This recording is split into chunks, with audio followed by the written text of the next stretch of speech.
अस्सलाम वालेकुम नाज़रीन, DMH न्यूज़ के साथ मैं हूं अफजल यूकी। नज़र डालते हैं अहम खबर पर।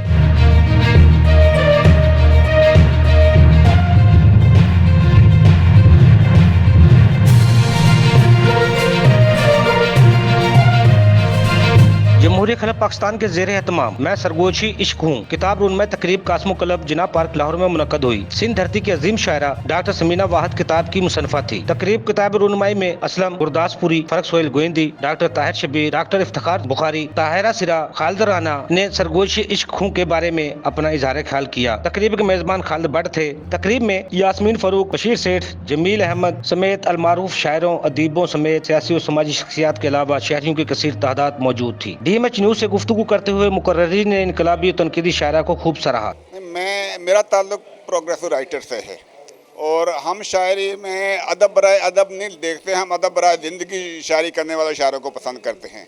और काफ़ी दिनों बाद मैंने देखा है कि कोई खातून, ख़ास तौर पर खातून जो है ना, वो मुज़ाहमती शायरी जिसने लिखी है, और मुझे ये किताब पढ़ के, इनकी नज़में पढ़ के मैं बहुत महसूस हुआ हूँ। और उम्मीद है कि ये शायरा नूरुल हुदा शाह और फहमीदा रियाद या नसीर अंजुम भट्टी जैसी शायरात में इनका नाम शामिल होगा।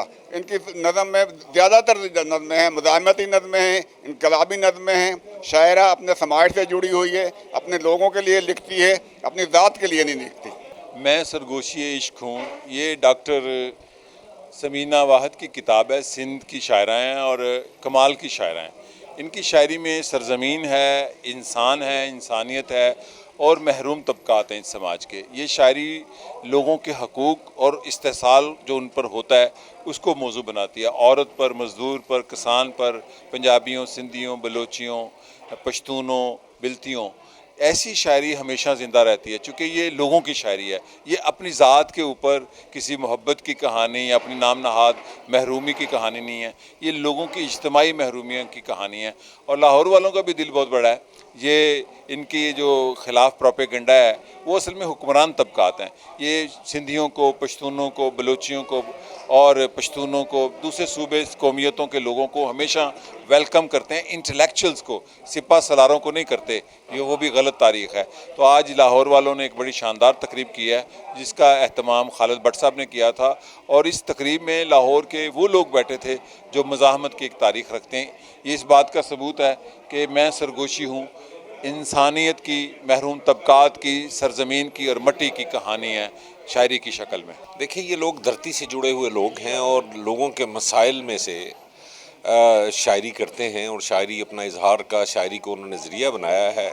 दिल में उनके लिए, आवाम के लिए दर्द है, लोगों के लिए दर्द है, पिसे हुए लोगों के लिए दर्द है।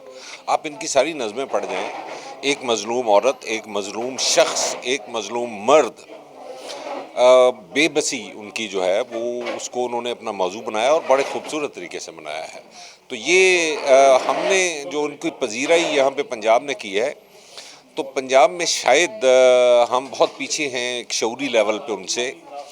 तो हमें बहुत सख्त ज़रूरत है कि हम भी, हमारे शायर भी जो हकीकत और धरती से जुड़ी हुई और लोगों की तकलीफ़ों से जुड़ी हुई जो हकीकतें हैं उनके इजहार करने का मौका निकालें। किताब की मुसन्निफा डॉक्टर समीना वाहद का कहना था कि मुआशरे का दर्द और मज़लूमियत बारे लिखना आसान काम नहीं। क्या सोच के तो कोई भी नहीं करता, क्योंकि इंसान की ज़ात खुद एक समंदर है। अब उस समंदर को कैसे समेट के दूसरे के सामने लाना है, ये कोशिश की है। क्योंकि अगर आप सरगोशी इश्क, मेरी एक पूरी नज़म है जिससे ये टाइटल लिया है, तो उसमें एक औरत की कहानी है। वो किस तरह से स्ट्रगल करती है, फिर बीच में तूफ़ान आते हैं, वो सोने की तरह डूब जाती है, लेकिन वो कहती है फिर भी मैं मिट्टी से एक घर बनाती हूँ, फिर मैं शोले की तरह उठती हूँ, फिर मैं आशियाँ बनाती हूँ। तो समंदर तो आपके और मेरे अंदर है। और ये मैंने टाइटल सबके नाम किया है, कोई लड़की के नहीं, कोई लड़के के नहीं, ये हर उस इंसान की स्ट्रगल का ये एक स्लोगन है, सरगोशी इश्क। यकीन करें, जब इन्होंने कहा ना ये हमारी सिंध के साथ पंजाब की बेटी है, तो मैं अपने आंसू नहीं रोक सकी।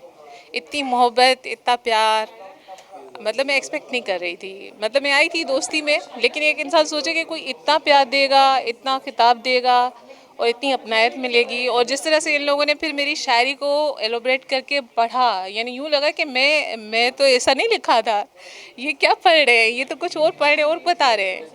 تو اتنی محبت میں ایکسپیکٹ نہیں کر رہی تھی، اور میں بہت شکر گزار ہوں اپنے دوستوں کا جنہوں نے اتنا ٹائم یہاں اسپینڈ کیا، اور اتنے سارے آپ دیکھیں نا کتنے نمبر آف سیٹس ہیں، اتنے سارے لوگ تھے، اتنا پیار دیا، تو یہ میرے لیے یادگار ہے، جو میں چاہ رہی تھی کہ میری کتاب کے لیے بھی یادگار ہو، میرے لیے بھی یادگار ہو، اور میرے لیے تھوڑا سا بریک ہو کہ کووڈ کے بعد ہم سب لوگ تھوڑے ڈسٹرب ہو گئے تھے، تو میرے لیے بہت اچھی ایک سمجھے کہ ایک البم میں نے خوبصورت تصویر کی وہ ایڈیشن ہو گئی ہے۔ جب میں نے کتاب لکھی، میں اپنی مثال دوں گی، جب میں نے کتاب لکھی تو میں نے کوشش کی کہ میں عام الفاظ یوز کروں، مطلب استعمال، جیسے بہت انگلش بولنے لگے ہیں نا ہم لوگ سندھی میں بھی، تو میں نے کوشش کی میں سادہ لینگویج، سادہ زبان اور ایسے الفاظ چنے ہوئے ہوں کہ میرا نوجوان پڑھے، اگر وہ لٹریچر نہیں پڑھتا اور اگر میری شاعری پڑھے اور وہی اگر شاعری اس کے ذہن میں بیٹھ جاتی ہے، وہ الفاظ بیٹھ جاتے ہیں، اس کے حقوق کے لیے، عام تعلقات کے لیے اگر اس نے سیکھ لیا تو اس کا مطلب ہے کہ میں نے کمایا، میں نے ارن کیا اور میں نے وصول کیا۔ تو ہر نوجوان کے لیے یہی میری یہ میسج ہے کہ زبان آسان استعمال کریں۔ زبان کا مطلب ہی یہی ہوتا ہے کہ ایک دوسرے کو سمجھنا اور سمجھانا، نہ کہ ایک دوسرے پہ مسلط ہونا، کوئی مشکل الفاظ لکھنا کہ ہم ڈکشنری کھولیں پہلے سمجھیں، جب تک وہ ذہن میں جو خیال آتا ہے وہ بھی جو ببل بنتا ہے نا وہ بھی بیٹھ جاتا ہے۔ تو زبان آسان استعمال کریں ہمارے نوجوان، اور موجودہ جو حالات ہیں ان پہ نظر رکھیں۔ وہ آج کل عاشقی کی واشقی بھی بہت چل رہی ہے، میں ان سے کہتی ہوں یہ بھی صحیح ہے، سیریسلی میری لڑائی ہوتی ہے ان سے نا، وہ لکھتے ہیں پتہ نہیں کیا کیا لکھتے ہیں، میں کہتی ہوں بیٹا صحیح ہے، سب چیزیں صحیح ہے، لیکن جو معاشرے میں جو برائیاں ان پہ کون لکھے گا، کون نظر رکھے گا، ان کو ہائی لائٹ کون کرے گا؟